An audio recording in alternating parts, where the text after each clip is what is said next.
Notre invité, c'est Ludovic, analyste politique. Bonsoir. Bonsoir, monsieur. Avec vous, nous allons donc revenir sur quelques faits politiques de la semaine. On commence par ce dont Assane Gueye parlait tout à l'heure, c'est la construction prochaine d'un siège pour l'Alliance pour la République. Les partis qui l'ont précédé au pouvoir ont leur siège. On peut dire naturellement l'APR aura son siège. Mais ce qui étonne ici, c'est que c'est un terrain acheté sur la route, sur l'avenue Cheikh Anta Diop à Dakar Dem Dikk et qui aurait coûté 600 millions de francs CFA. Est-ce que une vente ou bien un achat normal dans une république? C'est assez curieux parce qu'un parti politique a le droit d'utiliser ses ressources pour acheter un terrain et faire un siège. Ça aurait été une affaire purement privée si le vendeur était une société privée immobilière. Mais c'est Dakar Dem Dikk, une société d'État, dont le leader justement est un membre sympathisant de l'APR qui vend le terrain à l'APR. Donc c'est assez curieux et vraiment annoncer une gouvernance sobre et vertueuse, c'est une communication malheureuse dans un pays où les gens ont des problèmes, où les gens sont si pauvres qu'il faut donner 100 000 francs par an. Annoncer vraiment un terrain et une construction à 1 milliard, c'est comme une insulte au peuple sénégalais. Je crois qu'on n'a pas besoin de dire ça. Sur l'affaire privée, ils auraient pu le faire entre eux parce que ça n'intéresse pas le Sénégal, le siège de l'APR.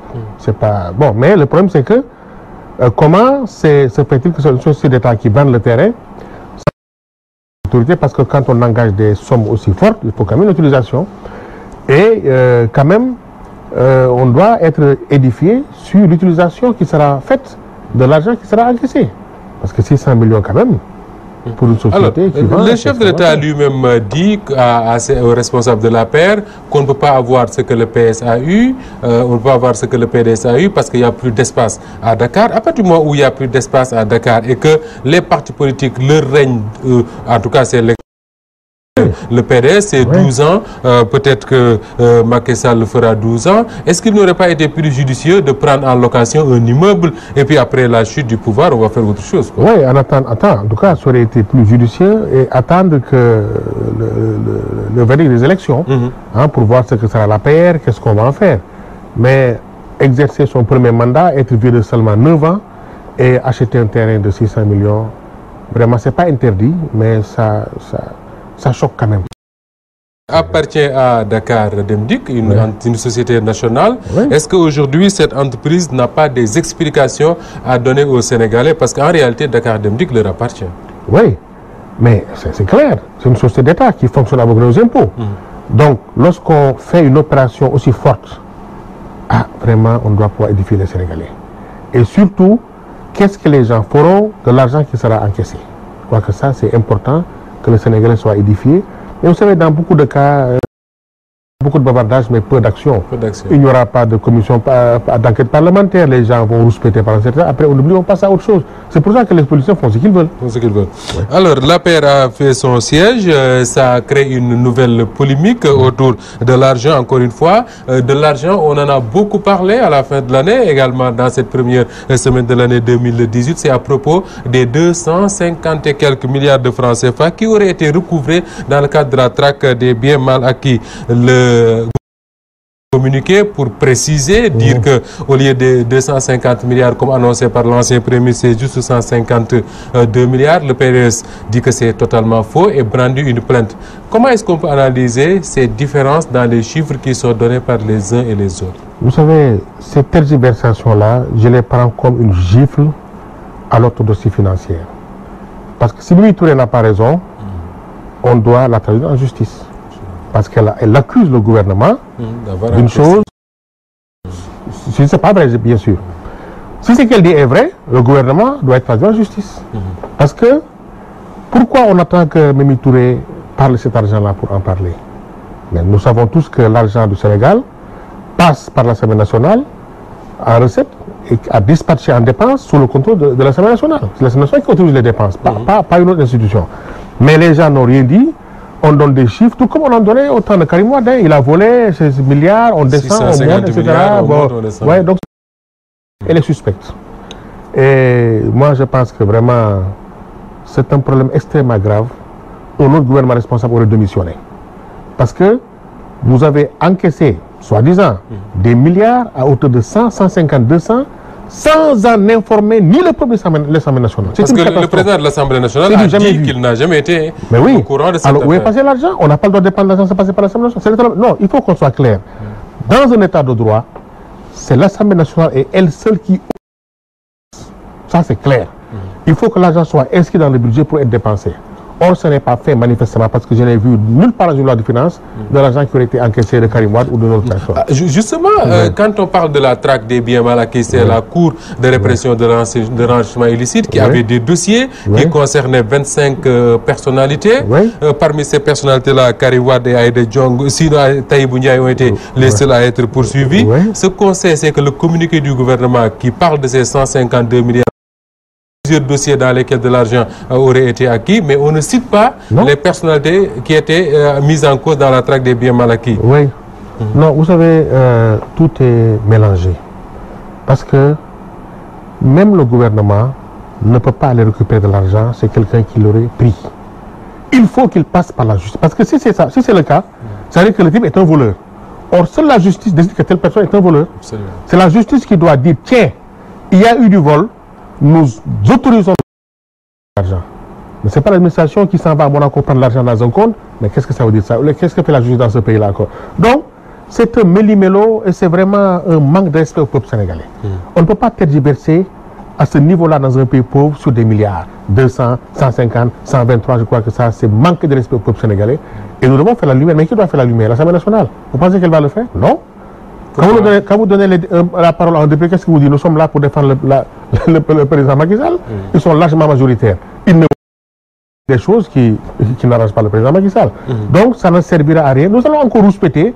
On va crier, écrire, ça ne servira absolument à rien, sauf une sanction électorale. Cela veut dire que la plainte brandie par le PDS, qui parle également d'une pétition pour demander la démission du Premier ministre, cela ne servira à rien. C'est de bonne guerre, mais je ne pense pas que compte tenu de la proximité douteuse qui existe entre le pouvoir exécutif et le pouvoir judiciaire, qu'une justice puisse condamner la PR ou Macky Sall.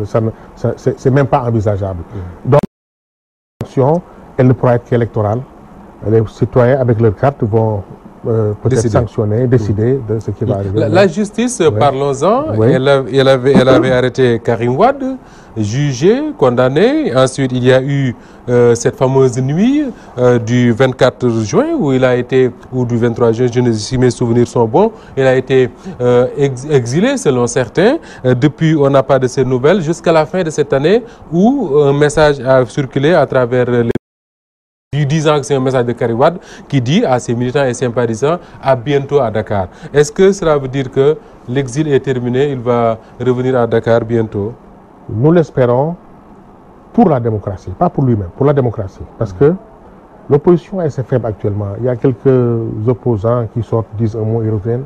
Il n'y a pas de marche, il n'y a pas d'opposition, donc ils n'occupent pas le terrain. Donc si Karim Wade se comporte comme un leader du PDS, comme son père le faisait, il y aura une opposition et nous avons besoin de ça pour la démocratie. Maintenant,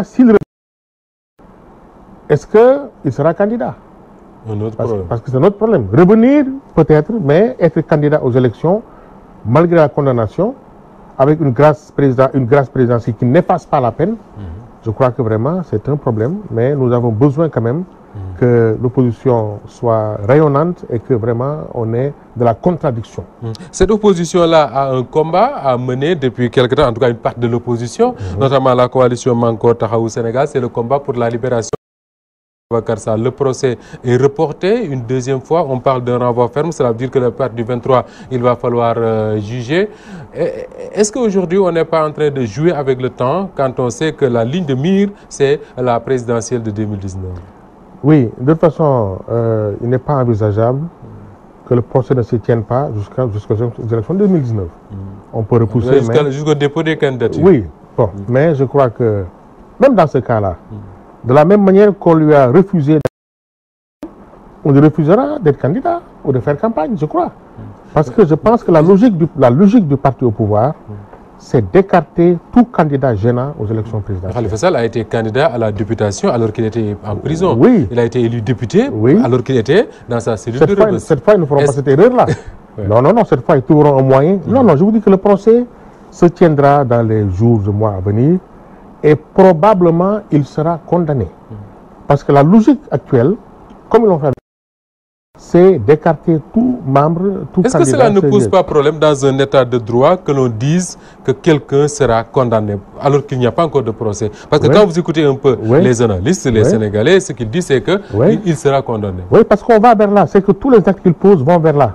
Mais écoutez, vous savez, si on avait reproché à Karim Wade et à Khalifa Sall des choses que personne d'autre n'avait fait, des choses qui étaient limpides, les gens n'auraient pas tenu ce discours-là. Mais s'il est vrai, s'il est touché à l'argent du Sénégal, est-il le seul? Pourquoi est-il le seul condamné? Est-il le seul ministre de la République qui n'a pas les mains propres? Ce qui est reproché à Khalifa Sall, mais d'autres personnes l'ont fait. On dit que non, ce n'est pas un argument. On ne peut pas dire j'ai volé, mais les autres aussi ont volé. C'est un argument. Parce que l'article 1er de la Constitution demande au président d'assurer l'égalité de tous les citoyens. Vous n'avez pas le droit d'accabler quelqu'un et de laisser un autre en liberté alors qu'il a fait exactement la même chose. Donc c'est pour ça que les politiciens, et on pense qu'effectivement on veut écarter ces candidats, voilà pourquoi les gens, et d'ailleurs la coalition Benno Taxawu Sénégal, on y reviendra peut-être, sont déjà un autre candidat. C'est comme s'ils étaient pratiquement sûrs qu'on fera tout pour écarter Khalifa Sall.